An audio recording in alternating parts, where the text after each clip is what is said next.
John Rockefeller Top 99 Quotes. Don't be afraid to give up the good to go for the great. If your only goal is to become rich, you will never achieve it. Own nothing, control everything. The secret of success is to do the common things uncommonly well. I believe the power to make money is a gift of God. I would rather earn 1% off of 100 people's efforts than 100% of my own efforts. Success comes from keeping the ears open and the mouth closed. The way to make money is to buy when blood is running in the streets. I always tried to turn every disaster into an opportunity. If you want to succeed, you should strike out on new paths, rather than travel the worn paths of accepted success. I do not think that there is any other quality so essential to success of any kind as the quality of perseverance. It overcomes almost everything, even nature. I don't want a nation of thinkers. I want a nation of workers. The secret of success is to get up early, work late, and strike oil. Do you know the only thing that gives me pleasure? It's to see my dividends coming in. The man who starts out simply with the idea of getting rich won't succeed. You must have a larger ambition.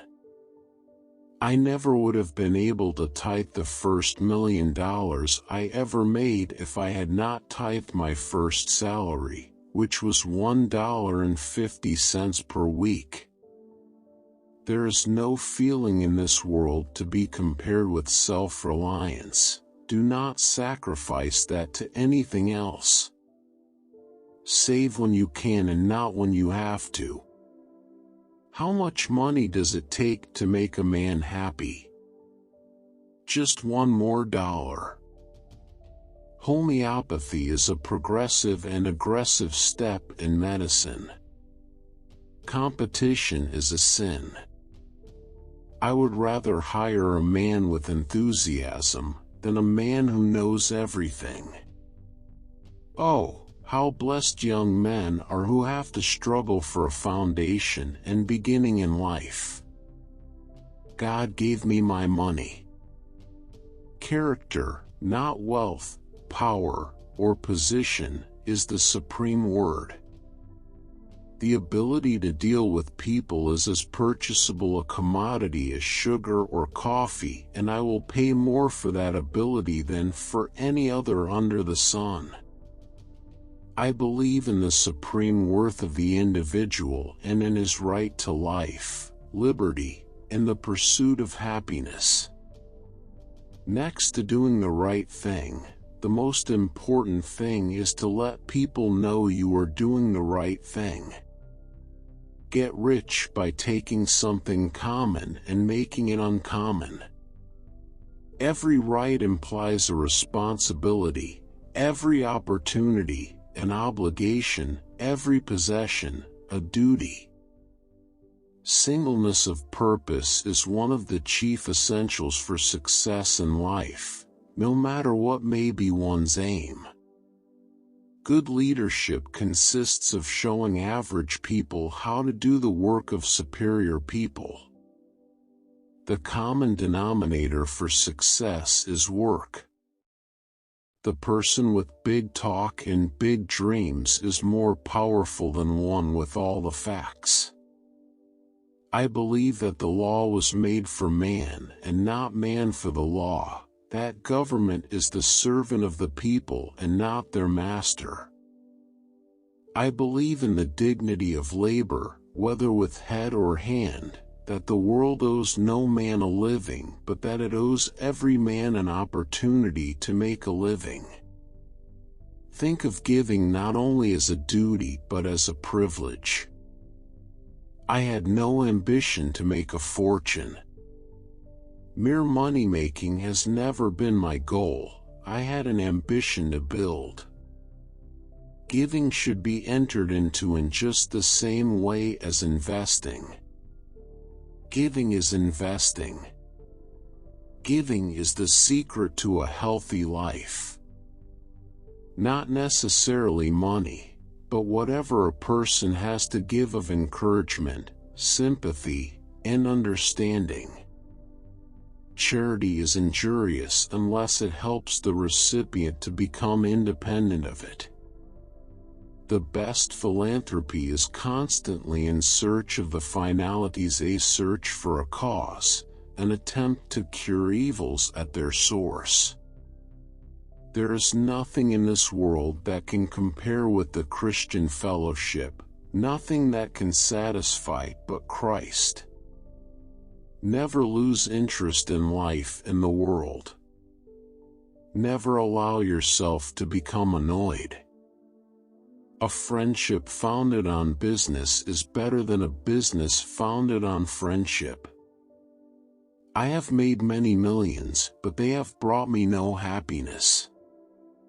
The major fortunes in America have been made in land.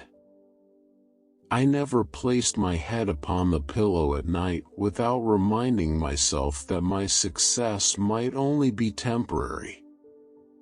A man has no right to occupy another man's time unnecessarily.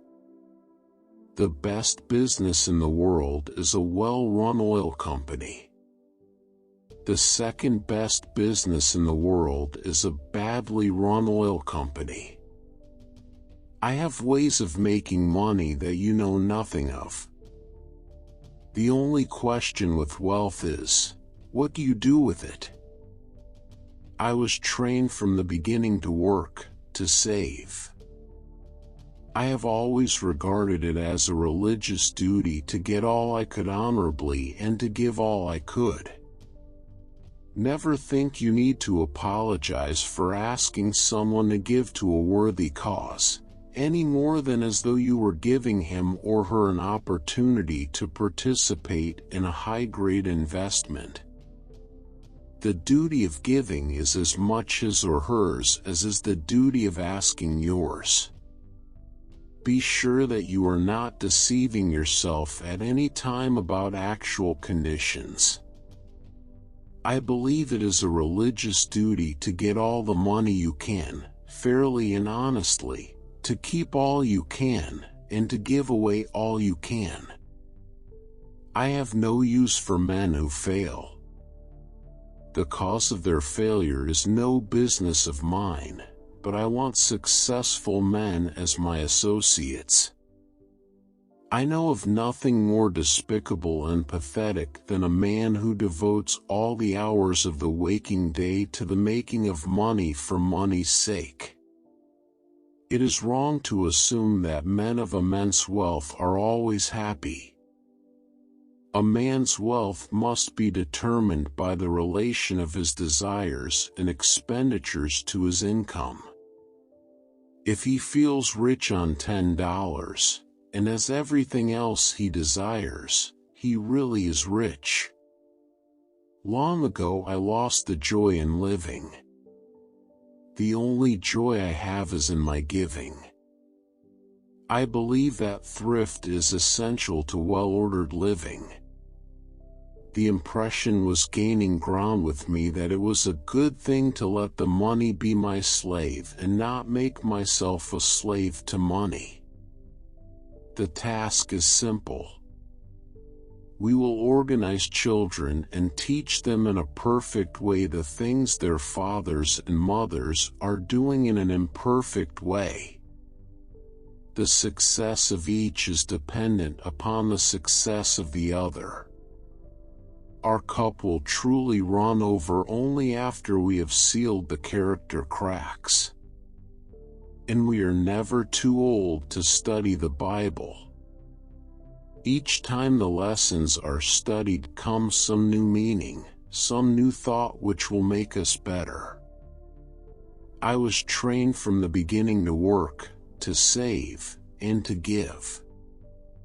I can think of nothing less pleasurable than a life devoted to pleasure.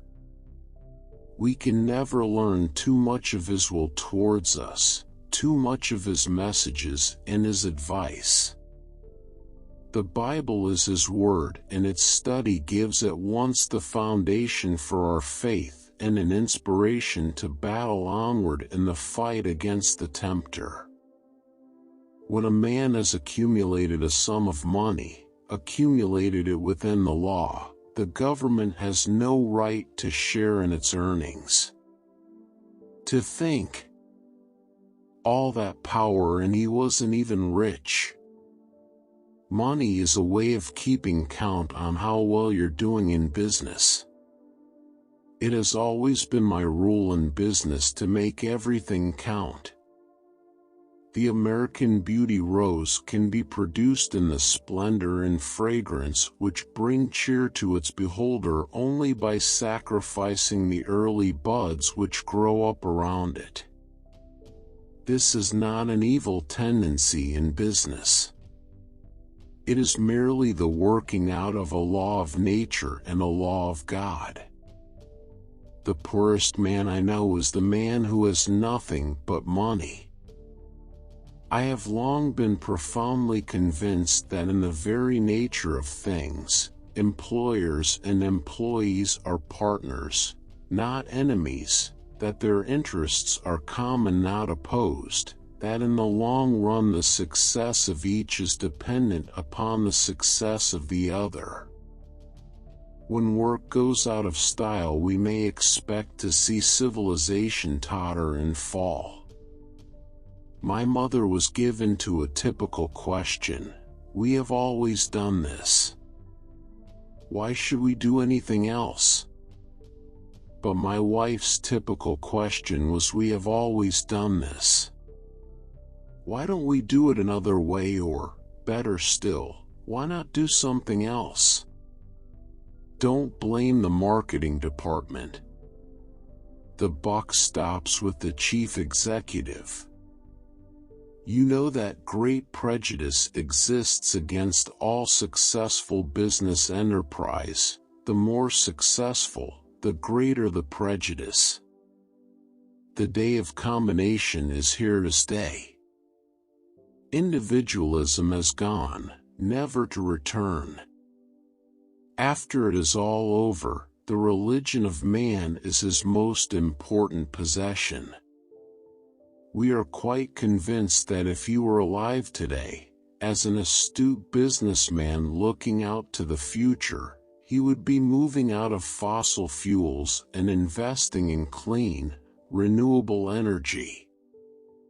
Oftentimes the most difficult competition comes, not from the strong, the intelligent, the conservative competitor, but from the man who is holding on by the eyelids and is ignorant of his costs, and anyway he's got to keep running or bust. I should say in general the advantage of education is to better fit a man for life's work. I would advise young men to take a college course, as a rule, but think some are just as well off with a thorough business training. Let the good work go on. We must ever remember we are refining oil for the poor man, and he must have it cheap and good. If my name were John D. Smith, I wouldn't have been elected to anything. I was born into it, and there was nothing I could do about it. It was there, like air or food, or any other element. The only question with wealth is what you do with it. I shall use such influence as I have in emphasizing the basic truths common to all denominations, in lowering denominational barriers, and in promoting effective cooperation among Christians of whatever creed. It is very important to remember what other people tell you, not so much what you yourself already know.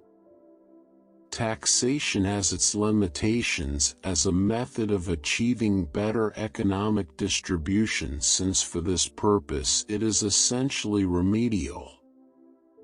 We must also take a positive approach by finding new ways to spread ownership of future capital growth more broadly in our society. We are coming to see that there should be no stifling of labor by capital, or of capital by labor, and also that there should be no stifling of labor by labor, or of capital by capital. Go as far as you can see. When you get there, you'll be able to see farther. It is one thing to stand on the comfortable ground of placid inaction and put forth words of cynical wisdom, and another to plunge into the work itself and through strenuous experience earn the right to express strong conclusions.